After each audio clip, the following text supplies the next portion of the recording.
राहुल गांधी जो लड़ाई लड़ रहे हैं पूरे देश भर में अलग अलग जगहों पर जा रहे हैं, कितना प्रभाव 2024 के चुनाव में दिखाई दे रहा है आपको? बिल्कुल प्रभाव दिखा रहे हैं। खाली मीडिया दिखा नहीं रही भले ढंग से, यह हमारा एक सवाल है मीडिया से, क्योंकि जो दिखाना चाहिए वो मीडिया नहीं दिखा रही है। जो दिखाना है वो जो कुछ दिखा रहे हैं तो काट छांट के दिखा रहे हैं। तो सेंसर लगा के मीडिया खुद ना देखे एज अ न्यूट्रल। मीडिया का मीनिंग है you are pillar of fourth pillar of constitution.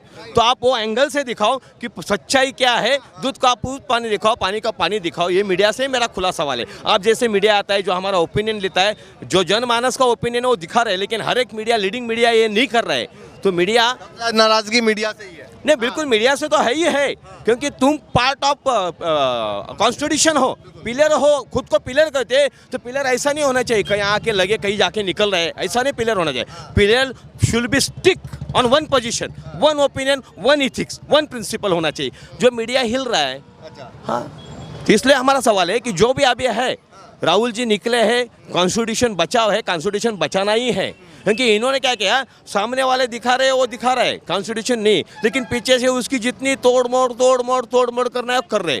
जबकि उनके एमपी खुलेआम बोल रहे दिल्ली में हम कॉन्स्टिट्यूशन जला देंगे, हम कॉन्स्टिट्यूशन बदल देंगे। ये राष्ट्रद्रोह नहीं है, ये राष्ट्रद्रोह नहीं है। जबकि हम कुछ खिलाफ बात करें, प्रेजेंट सरकार से खिलाफ बात करें तो हम राष्ट्रद्रोही है, लेकिन उनके खुद के एमपी बोलेंगे हमको 400 पार कर रहे हैं इसलिए कि हमको कॉन्स्टिट्यूशन बदलना है। ये पहला राष्ट्रद्रोह का केस है। Narendra Modi if the constitution follower है तो पहले वो सुनिए, मेरा ओपिनियन क्लियर को, तो हेडगे जो एमपी है उनके पहले राष्ट्रद्रोह का केस उन पे लगना चाहिए। अच्छा ये बताइए, जो 400 पार की वो बात कह रहे हैं, साथ में उन्होंने एक बात और कही है। उन्होंने कहा कि 140 करोड़ का मेरा परिवार है और वो परिवार जो है वो तीसरे टर्म में लेकर आएंगे। अरे भाई, परिवार मैं बोलूं, मुझे एक बीवी है, 2 बच्चे हैं। परिवार चलाना खुद की एक हैसियत रहती है। जब हम परिवार खुद का चलाएंगे, खुद का परिवार चलाएंगे, तब दुखों का दुख मैं समझूंगा कि बाल बच्चे रहते हैं, करना पड़ता है। अब जबकि 60 रुपए का पेट्रोल बहुत महंगा हुआ था। स्मृति ईरानी जी हमारा सिलेंडर लेके बैठती थी, अभी किधर गई? 1000 रुपए सिलेंडर हुआ, अभी कहाँ गया? 110 रुपए पेट्रोल हुआ। जबकि क्रूड ऑयल वर्ल्ड में सस्ता है और इंडिया में महंगा है। जिसको हम गरीब कंट्री बोलते हैं, नेपाल में सस्ता है, पाकिस्तान में सस्ता है, और इंडिया में क्या सोना बिना डाल के फिल्टर करते हैं? ये तो खुलेआम सवाल है। जबकि तुम हमको बेरोजगार किया है और यहाँ पे महंगाई बढ़ा रहे। हाँ। अच्छा बताइए, इंडिया गठबंधन जो है इस 400 के नारे को, जो बीजेपी 400 का नारा कर रही है, दावा कर रही है, इसको तोड़ने में कामयाब हो पाएगी? बिल्कुल कामयाब हो पाएगी। खाली पूरा पब्लिक एक डिमांड कर रहा है, ईवीएम बंद करो। हिम्मत है तो मोदी सरकार बैलेट पे इलेक्शन ले, कुछ हेरा फेरी ना होगा, दूध का दूध पानी का पानी। ईवीएम में भरोसा नहीं? बिल्कुल भरोसा नहीं है। 24 का चुनाव भी तो ईवीएम से होगा। इसीलिए तो हम डिमांड कर रहे हैं, इनकार कर रहे हैं, मांग नहीं रहे। तो हमारा यही सवाल है कि तुम जो पब्लिक डिमांड है, निर्वाचन आयोग किसको फॉलो करे? गवर्नमेंट को फॉलो करे या जो वोटर्स है पूरे इंडिया की वो फॉलो करे? फॉलो किसको करना चाहिए? पब्लिक जो डिमांड है उसको फॉलो करना चाहिए। पॉलिसी मेकर रॉन्ग है तो रॉन्ग पॉलिसी बनने वाली है, पॉलिसी मेकर राइट है तो राइट पॉलिसी बनने वाली है।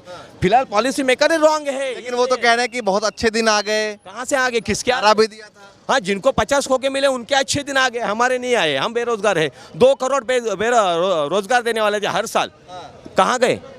कहाँ गए 2 करोड़? गुस्सा है अंदर। बिल्कुल है।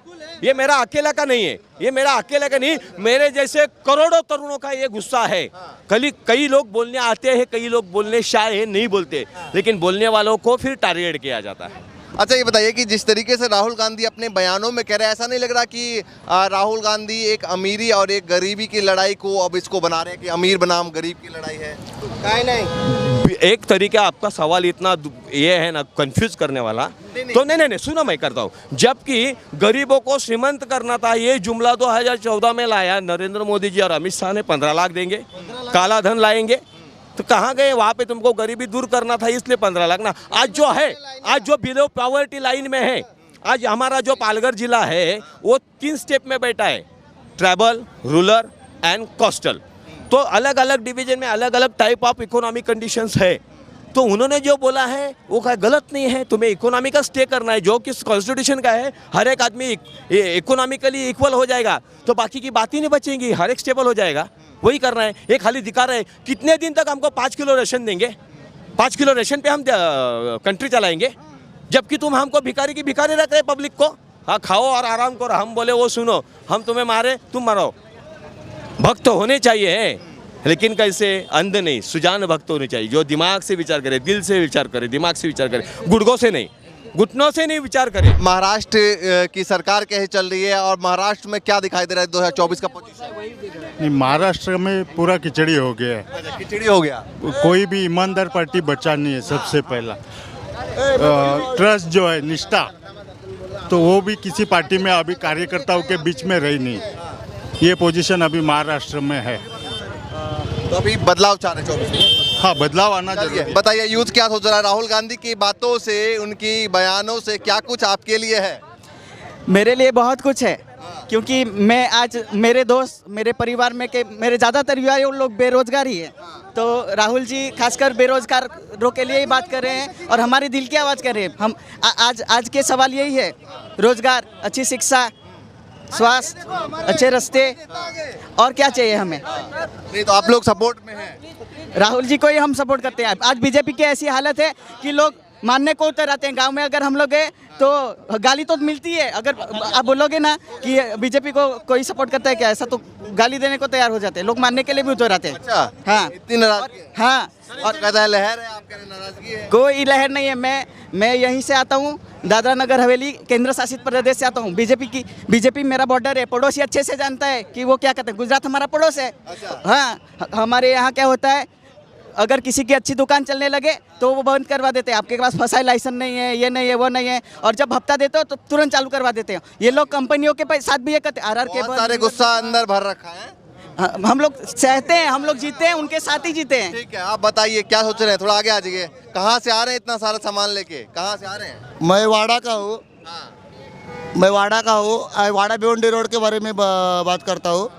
जो वाड़ा भिवंडी रोड पे इतना एक्सीडेंट हुआ है, इसका जिम्मेदार मैं मुद्दे में ये बात करने आया हूँ कि राहुल गांधी जो यात्रा निकाल के ला रहे हैं और हर जगह निकाल रहे हैं, उससे कितना प्रभाव दिखाई दे रहा है आपको महाराष्ट्र में फिलहाल? मैं अभी एक पहली बात बोलता हूँ, जब ये कांग्रेस का सरकार था तभी ये थोड़ा बहुत महंगाई में कम था, थोड़ा बहुत कम था। जब से सरकार गया है तब से मोदी सरकार, बीजेपी सरकार इतना वाट लगा दिया है कि रात को 12 बजे नोटबंदी करता है। कोई पैसा किधर फेंकता है, लेकिन उन्होंने नारा दिया था बहुत हुई महंगाई की मार, अब की बार भाजपा सरकार। नहीं, अभी भाजपा सरकार नहीं मांगता है, आज कभी कांग्रेस मांगता है। चलिए ठीक है, बताइए जरा, इधर आ जाइए। राहुल गांधी की यात्रा जो निकल रही है, इस यात्रा का क्या प्रभाव दिखाई दे रहे हैं?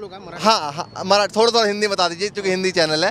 तो इस यात्रा का क्या प्रभाव दिखाई दे रहा है? 2024 चुनाव में इसका कितना फर्क पड़ेगा? वो आएगा, वो हमारा राहुल गांधी आएगा, जीत लेगा।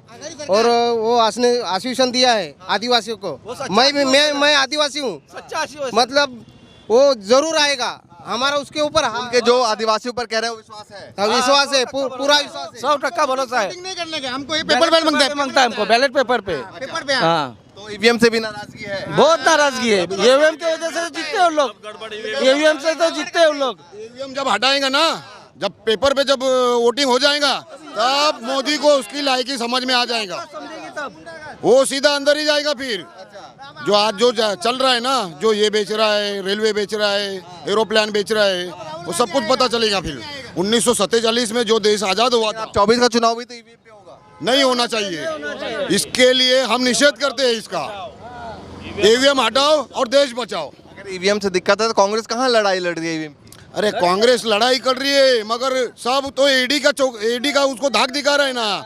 ईडी के धाक के वजह से हर कोई अपनी अपनी फैमिली को डर के मारे बीजेपी में प्रवेश कर रहा है। तो राहुल गांधी को हर रैली में बोलना चाहिए ईवीएम को लेकर अगर दिक्कत है तो। अरे उसका सुन रहे हैं ना, सबको तो चल रहा है, मगर सबके ऊपर तो वो बीजेपी ने सब जाल बिठा डाला है राहुल गांधी के ऊपर। बैलेट पेपर लड़ने के लिए बीजेपी बैलेट पेपर पे लड़ने के लिए डर क्यों रही है? फिर ईवीएम हटा क्यों नहीं रही है? जब पब्लिक का डिमांड है ईवीएम हटाओ, देश बचाओ, तो बीजेपी क्यों नहीं कर रही है? चाहते हैं 24 में ईवीएम हटना? यस, हटना ही चाहिए ईवीएम। अब 24 में तो चुनाव ईवीएम पे होगा। तो अभी सत्ता उनकी है ना, इसलिए वो राज कर रहे हैं, हुकुमशाही कर रही है। पब्लिक का डिमांड है कि ईवीएम पे नहीं चाहिए। हाँ, ईवीएम हटाओ, बस इतना ही हमको बोलना है, बस। हाँ, नाराजगी है? हाँ, नाराजगी, बहुत नाराजगी है। पूरा देश नाराज है इससे। राहुल गांधी की बात पे कितना भरोसा है? मोदी जी ने बहुत 100% भरोसा है, 100% भरोसा है, 100%। वो जो वादा करेगा पूरा करेगा। मोदी के 15 लाख का तो सपना लोगों को रहा है, बैंक ये निकल गए, काला धन वापस आया नहीं। चलिए चलिए, लोगों के अंदर देखिए काफी गुस्सा है। फिलहाल जो है वो राहुल गांधी की यात्रा जो है महाराष्ट्र में है और महाराष्ट्र के लोगों से बातचीत कर रहे थे। क्या कुछ मुद्दे हैं लगातार आपको दिखाते रहेंगे। फिलहाल के लिए नमस्कार।